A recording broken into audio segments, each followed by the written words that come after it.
Everyone loves flowers, and Texans love Texas flowers. Frank and Pamela Arnosky have been growing the botanical beauties for 25 years. When you pick up a bouquet at your local grocery store, they may have been grown on their hill country farm. The great thing about growing flowers is to see people's response. To have people say, oh my gosh, these are beautiful, or better yet, they'll take them for a wedding or an event and you get thank you notes from something they've come out, a product they've purchased from you, and they thank you for it, for doing what you do. So it's great. Arnosky Family Farm sits on the county line between Hays and Blanco counties. They grow sunflowers, zinnias, marigolds, orchids, and much more, about 75 different flowers in all. 90% of what they grow is for Texas grocery stores, so they have beautiful floral arrangements.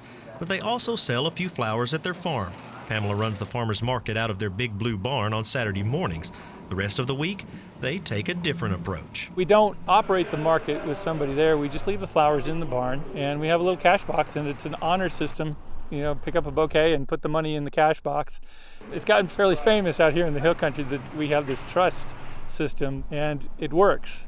Frank and Pamela's farm began to bud right out of college. They started with 1 acre, now they're up to 20, and 22 greenhouses. They've bloomed from a mom-and-pop flower farm to a major player in Texas cut flowers. They deliver all over Texas and even several surrounding states.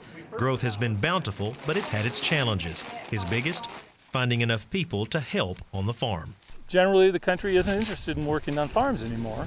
Pamela and I can only do so much, and we already are working 12, 13, 14-hour days. If I had adequate labor today, I would be producing twice as many flowers. We have the market for it. We have to tell our stores, we're sorry, we can't go into your new store.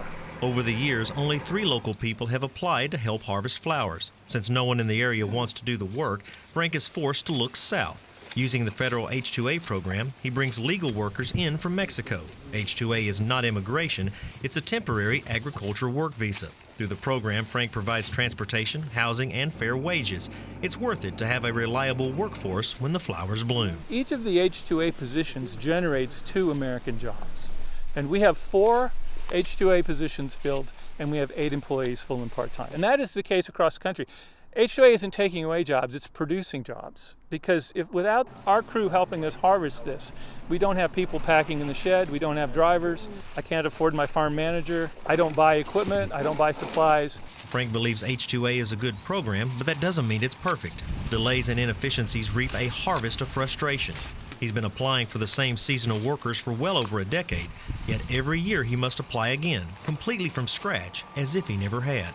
Administrative hurdles, the seemingly endless stream of random rejections, all equaled a 4-week delay in starting harvest this season, costing tens of thousands of dollars. Frank needs help, and things only seem to get worse every year. The Department of Labor or the USCIS or the Texas Workforce Commission or the State Department, these are the 4 departments that I have to deal with. They all send the paperwork back to me when they're done with it, and I have to send it to the next group. Some of these departments are not even using email yet. It's all snail mail. It takes 3 weeks, 4 weeks to go through their process, and then they mail it back to you with usually a rejection stamp, and you got to fix something. There's got to be a better way. Frank says the program works when it's allowed to work, but he and Pamela are getting weary of the months of struggle just to get some help. Help to keep their dream alive. A dream to allow everyone the chance to take a little piece of the Texas Hill Country home and enjoy the beauty of Texas blooms. For TFB News, Ed Wolf, Blanco.